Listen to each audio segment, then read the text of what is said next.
Hey, so here I am today. I would like to talk about the importance of self-esteem for women's well-being. In honor of Women's Health Month this month, before we close this thing out, in today's society, women are often expected to take care of everyone and everything around them, right? We're sacrificing everything for everyone else. And sometimes that means our own needs in the process. We might not realize how little we give back to ourselves, and before we know it, we transform into someone who we are less confident in. My main example of this, recently, going through a loss and grief, I was putting in effort to maintain my hair. I had locks, and at the time, I was not going to my loctician anymore. I didn't have time, or I wasn't making time.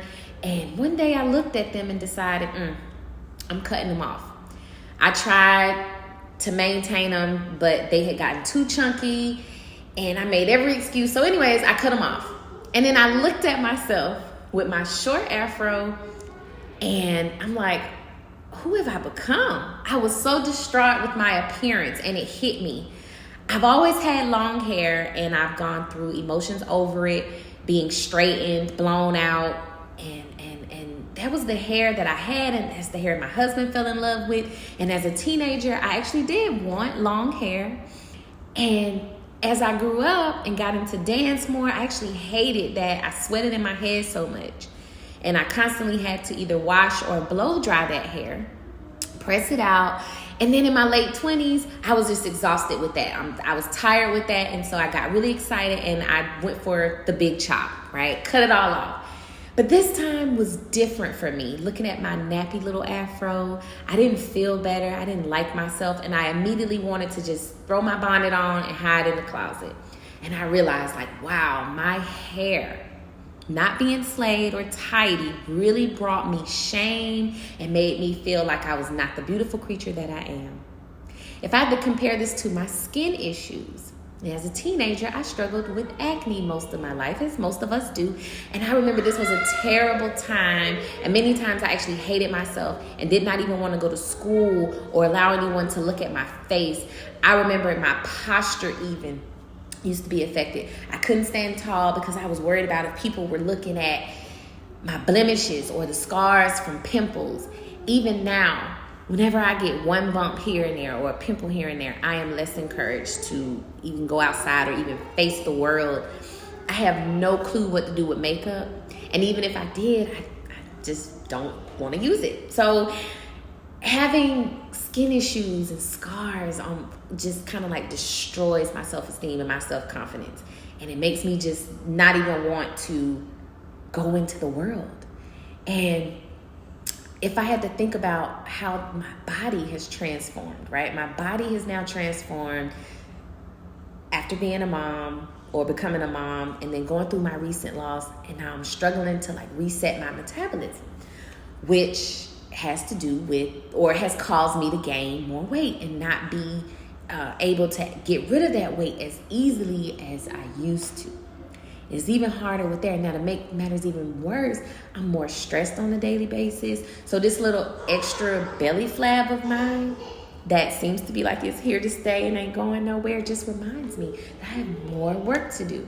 And that makes me feel even more stressed out and less confident. And when it comes down to wanting to wear certain types of clothes, things don't fit right? Because now I got this different body and I'm dealing with all of these emotions that I have towards myself. And I've had to realize that it starts with me and my healing and me getting down to my ideal body weight or my ideal beauty or whatever it is for me that will set my soul free starts with me. If I'm walking past the mirror and not even acknowledging myself because I'm like, ooh, who is that? I don't know her. Then how can I now expect other people to see me if I don't even see me? Being able to be present with myself, y'all, has been very difficult lately. Sometimes I don't even recognize the woman I have become. And it's like, did I just let myself go? How can I get back to that confident, vibrant girl that I've always been? I'm taking it one day at a time, and I know it starts with me. I have to encourage myself. So I'm encouraging you to say these words. You are beautiful. You are love. You are not your hair. You are not your scars, your blemishes, or your skin. You are amazing beyond your body shape, your body type. You can get to your ideal body weight, and you will. I give myself these compliments and more on other little things, like just giving thanks for even getting out of the bed. Because sometimes that alone is a task and a struggle. And if it wasn't for my son, sometimes I wouldn't get up. I have to remember that taking care of ourselves is essential. And in order to be able to show up, right, and be able to care for and do for others, and you got to lead a healthy, balanced life. And we cannot wait or expect others to do what we need to do for ourselves.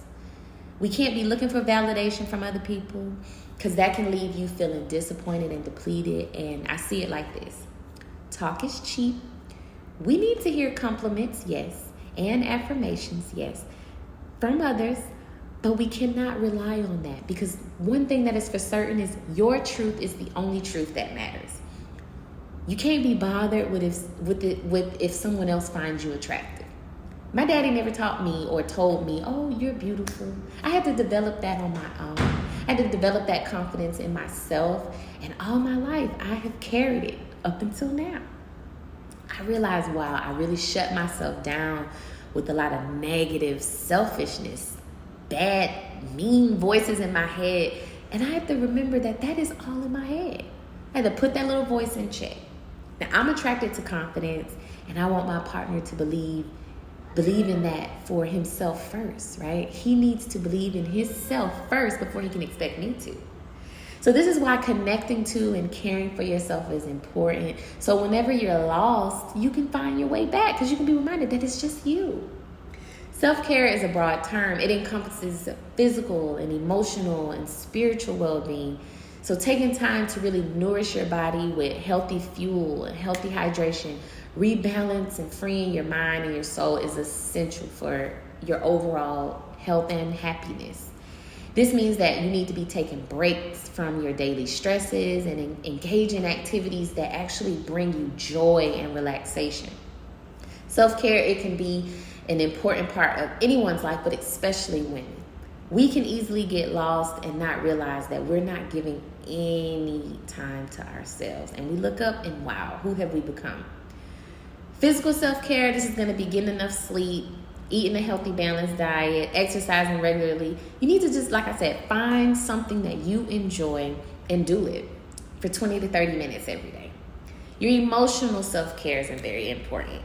This involves you recognizing and expressing your feelings, setting healthy boundaries with other people, and engaging in activities that you want to do. That means telling people no sometimes. I sometimes take on tasks that aren't mine, trying to help, but I gotta nip that in the bud.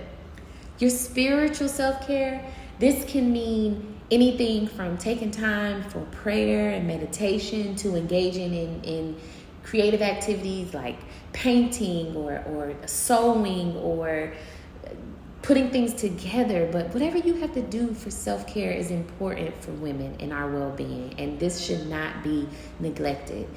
It happens, but it's never too late to turn it around, get back on track. Practice self-care each and every day. Love yourself first. And like I said, be reminded or remind yourself that you are love. You are not your hair.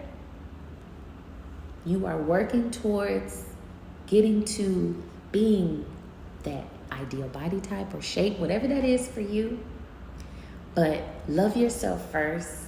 Give yourself that grace first. Each and every day, especially before you expect someone else to give it to you. Now, I thank you all for listening, and I hope you have a great week.